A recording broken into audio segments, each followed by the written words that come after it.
Tunapozungumza baba wa kiroho, huyu ni mchungaji. Ni mchungaji. Mahali ulipo unakuwa uko chini ya mchungaji, maana anatoa hesabu. Huyu ndiye anayestahili aichunge roho yako. Naitwa mchungaji Joseph Doto Makongoro, mchungaji wa huduma ya Born Again Assembly, na napenda nikuletee kuhusiana na swala zima linalohusiana na baba wa kiroho. Swali hili limekuwa ni swali linaloulizwa na ni swali linalotatiza watu wengi kuhusiana na swala la baba wa kiroho. Na tunapoizungumza Biblia katika muktadha wake, inazungumza katika zile huduma kuu tano, ikizungumza huduma ya unabii, huduma ya mitume, huduma ya uinjilisti, huduma ya wachungaji na huduma ya walimu.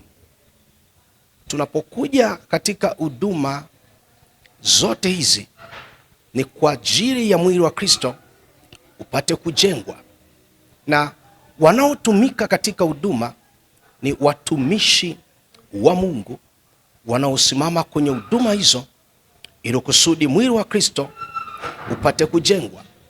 Hivyo basi, mtumishi anayekuhudumia, anayekufundisha, mtumishi unayekuwa chini ya usimamizi wake, kwa sababu Biblia inazungumza ya kwamba huyu atatoa hesabu, kama Biblia inenavyo kwenye kitabu cha waraka kwa Waebrania ile sura ya 13.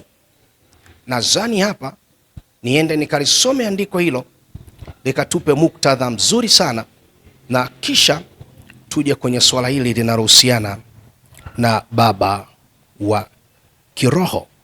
Kitabu cha waraka kwa Waebrania ile sura ya 13 na ule mstari wa 17. Biblia inasema, watiini wenye kuwaongoza na kuwanyenyekea, maana wao wanakesha kwa ajili ya roho zenu, kama watu watakaotoa hesabu, ili kwamba wafanye vivyo kwa furaha, wala si kwa kuugua, maana isingewafaa nyinyi. Watiini wenye kuwaongoza.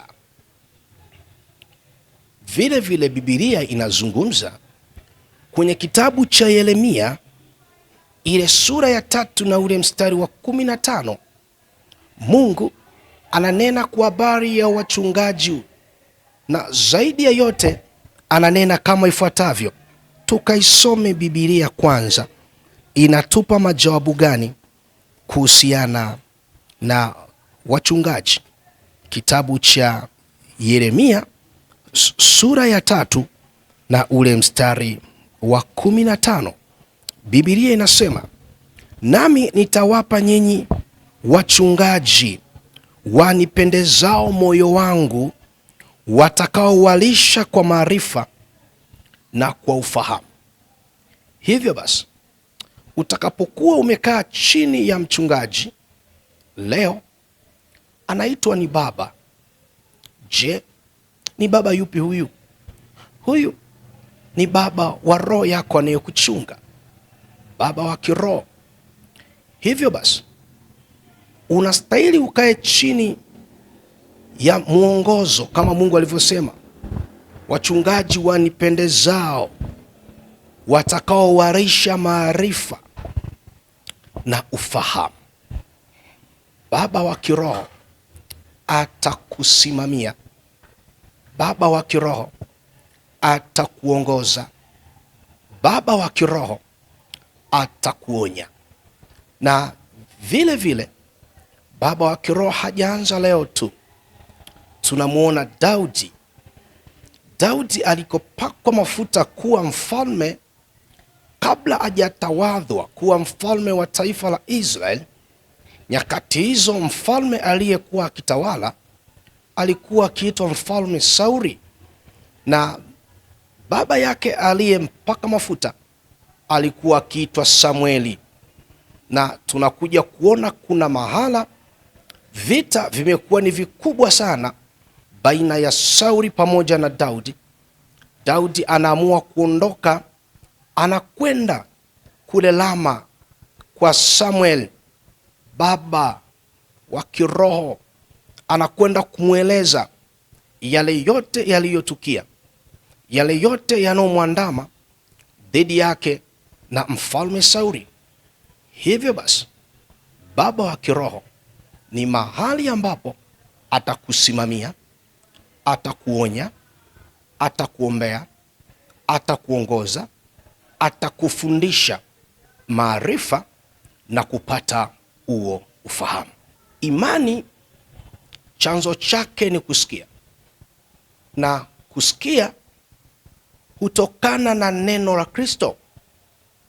Popote utakapoisikia imani na utakapomkiri na kumwamini Kristo na ukafanyika mwana wa Mungu na ukakaa kwenye uongozi wa baba wa kiroho mahali pale, na ikatokea ukaama ama ukaondoka kwa sababu zozote zile, ukaenda mahali pengine, lakini mahali pengine ulikokwenda Mungu yupo, Roho yupo, ibada lazima iendelee.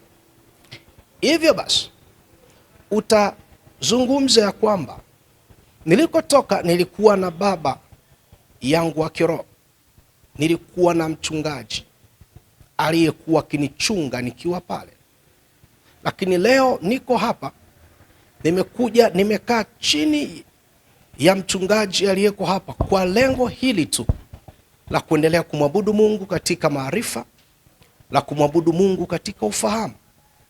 Hivyo basi, kuwa na baba wa kiroho mahali ulikokuwa, kuwa na baba wa kiroho unayemfuatilia, awe mchungaji, awe mwalimu, utakemfuatilia katika kujifunza na kulielewa neno la Mungu hasa. Maana huyu mahali alipo na Kristo yuko mahali pale, itakulazimu kuwa na baba wa kiroho nje ya eneo ulipo. Aidha ukawa na baba aliyekuchunga na ukaondoka ukamwacha huko ukafika mahali pengine, yule ataendelea kuwa baba yako wa kiroho kwa sababu alisimama kwenye kukupa maarifa na ufahamu wa neno la Mungu. Tunapozungumza baba wa kiroho, huyu ni mchungaji, ni mchungaji. Mahali ulipo unakuwa uko chini ya mchungaji, maana anatoa hesabu huyu, kama Biblia ilivyonena kwenye kitabu cha waraka kwa Ibrania sura ya 13 na ule mstari wa 17. Na vile vile mahali ulipo ndiye anayestahili aichunge roho yako. Hivyo basi, kuwa na baba wa kiroho mwingine uko ulikotoka, au aliyekuongoza sara ya toba, ama mahali ambapo ulipookoka, huyu ni baba yako wa kiroho. Huyu ni mchungaji aliyehusika, kama Mungu alivyosema ya kwamba nitawapa nyinyi wachungaji wa upendezao moyo wangu, watakaowarisha kwa maarifa na kwa ufahamu. Baba huyo Mungu alimpa hiyo neema, na Roho Mtakatifu akajidhihirisha kwako na ukamkiri Kristo na ukamwamini kuwa Bwana na Mwokozi wa maisha yako. Huyu ni baba, huyu ni mchungaji aliyesimama na neno la Mungu kwako katika kuzaliwa kwako kwa mara ya pili. Hivyo basi usimpuuze, hivyo basi usimdharau, ya kuwa kwa kuwa siko kule tena, ya kwamba hana nafasi katika huduma, hana nafasi katika mwongozo, hana nafasi katika kukulea na kukushauri. Anayo nafasi kubwa sana. Umbali usikutenge na mchungaji wako. anayo nafasi kubwa ya kukuombea, ya kukushauri, ya kukukemea, ya kukuongoza katika safari ya kwenda mbinguni. Popote utakapoisikiliza sauti ya Mungu ukakata shauri, haijalishi ni kwa njia gani, aidha ni kwa njia ya vyombo vya habari au mitandao ya kijamii, na ukaokoka na ukaongozwa sara ya toba huko, na ukampokea Kristo kuwa Bwana na Mwokozi wa maisha yako, na mchungaji huyo akapata nafasi ya kuendelea kuilisha neno la Mungu roho yako, na akikupa maarifa ya neno kama Biblia isemavyo, yatamanini maziwa ya akili yasiyogoshiwa, kwa hayo mpate kukulia wokovu. Lakini atakuongoza mahali sahihi pa kupasapo sasa kwenda kumwabudu Mungu katika roho na kweli. Huyu pia atasimama kuwa kiongozi, kuwa mchungaji atakayeweza kusimama kwa ajili yako. Amen.